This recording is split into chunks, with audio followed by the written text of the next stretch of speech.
रमा, तेवढं घराकडे लक्ष दे बाई. मी चाललीये माझ्या विठोबाकडं. आषाढी नंतरच येईल बघ. अगं कुठं चालली वारीला? हे बघ, कोरोना आणि लॉकडाऊनच्या पार्श्वभूमीवरती पायी पालखी सोहळा तो यंदा होणार नाहीये. तो रद्द करण्याचा निर्णय, ऐतिहासिक निर्णय घेण्यात आलाय. नाही झेंडा, नाही पताका, तुळस ना डोईवरी.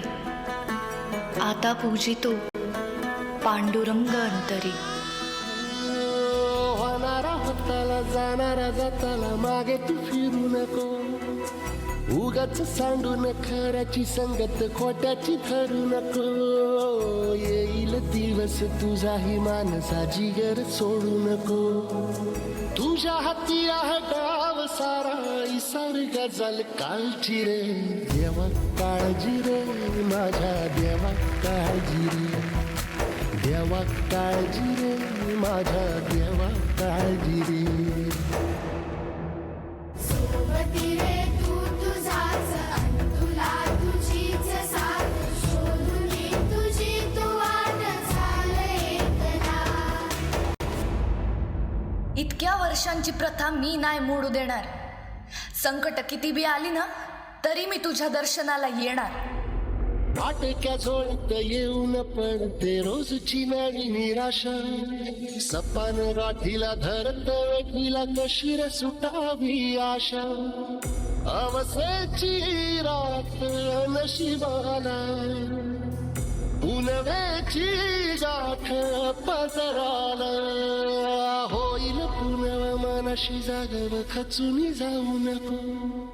येईल मुठीत तुझ्याही आभाळ माघार घेऊ नको. उगाच भयान वादळ वाऱ्याच्या पाऊल रोखू नको. साध घाली दिस उद्याचा नव्याने सार गजल कालची रे. अहो एवढी भक्ती केली तर पांडुरंग स्वतः येतील की तुम्हाला दर्शन द्यायला? माऊली थांबा. अहो देशात एवढं संकट आहे महामारीचं, आणि तुम्ही कुठे चालला वारीला? अरे बाबा, माझ्या आजा पंजापासूनची प्रथा आहे ही. अहो प्रत्येक संताला देवाने जागेवर दर्शन दिलंय, आणि प्रत्येक भक्तासाठी देव धावून येतो बघा. सोबती रे तू तुझाच आणि तुला तुझीच साथ. शोधून तुझी तू वाट झालं एकला. होऊ दे जरा उशीर, सोडतोस काळजी. काल संपदा पहाट होईल रे पुन्हा. हो देवा काळजी रे माझ्या देवा काळजी रे. देवा काळजी रे माझ्या देवा काळजी रे. इतका सुंदर परफॉर्मन्स. आणि म्हणजे मध्ये येस हां खरं तर हा ॲक्ट खूपच सुंदर होता. म्हणजे काय बोलू असं झालं असेल प्रत्येकालाच. पण हा ॲक्ट बघून एक पत्र माझ्याकडे आलं. मी ते वाचून दाखवतो. कोणाचं आहे ते मी नंतर सांगतो तुम्हाला. प्रिय वारकरी हो, मी प्रियच म्हणालो, कारण तू मला यावर्षी पुन्हा एकदा योग्य ठरवलंस. माझं आणि रखुमाईचं बऱ्याच वेळा भांडण होतं. ती म्हणते प्रत्येक देव त्यांच्या भक्तांच्या रक्षणासाठी कोणतं ना कोणतं अस्त्र घेऊन उभा असतो. मग तुम्हीच कमरेवर हात ठेवून विटेवर उभे का? मी गालात हसलो. म्हटलं यावेळी आषाढी एकादशीला उत्तर मिळेल तुला.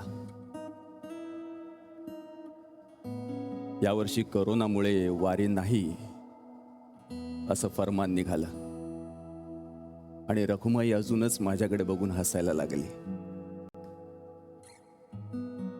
ती म्हणाली यावर्षी वारीच नाही, मग आषाढी एकादशीला काय कळणार मला?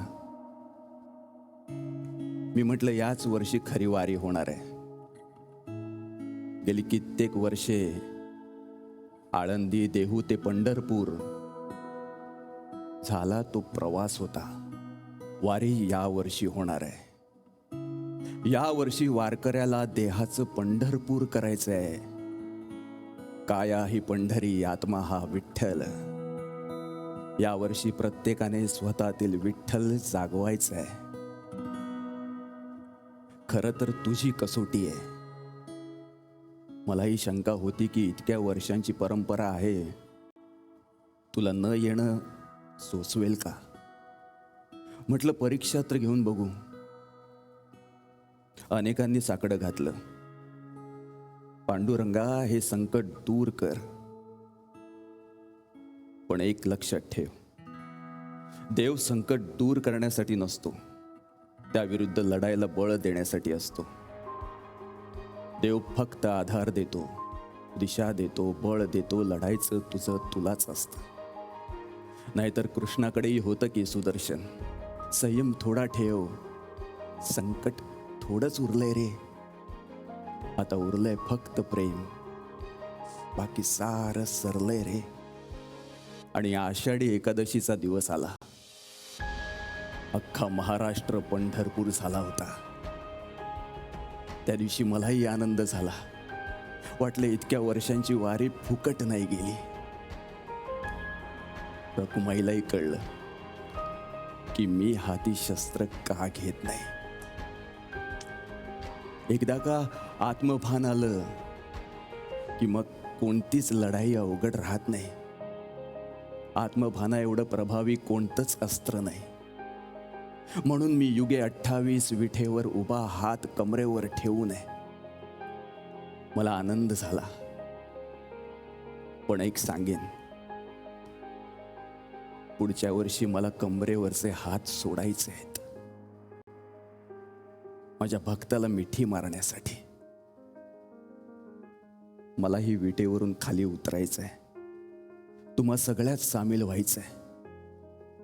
कारण यावर्षी तुझ्या इतकंच मलाही वाईट वाटलंय रे.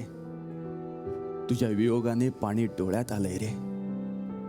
संयम थोडा ठेव, संकट थोडंच उरलंय रे. आता उरलंय फक्त प्रेम, बाकी सारं सरलंय रे. तुझाच पांडुरंग.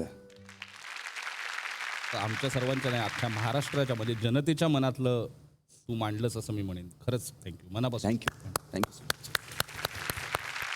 सोनाली, मला असं वाटतं की लोकनृत्य किंवा लोकसंगीत, लोककला याची निर्मिती का झाली, तर एकतर सगळ्यांनी एकत्र यावं म्हणून, आणि लोककलेच्या मार्फत समाज प्रबोधन व्हावं म्हणून खऱ्या अर्थाने लोककलेची निर्मिती किंवा ते अस्तित्वात आलं होतं.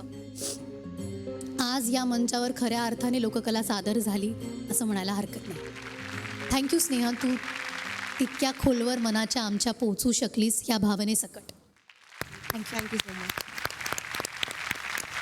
मलिष्का, जसं म्हणतात ना, ज्याप्रमाणे एक वारकरी तल्लीन होतो विठोबामध्ये, तसं तुझ्या डान्सने मला तल्लीन केलं आहे. तर thank you so much for doing this performance.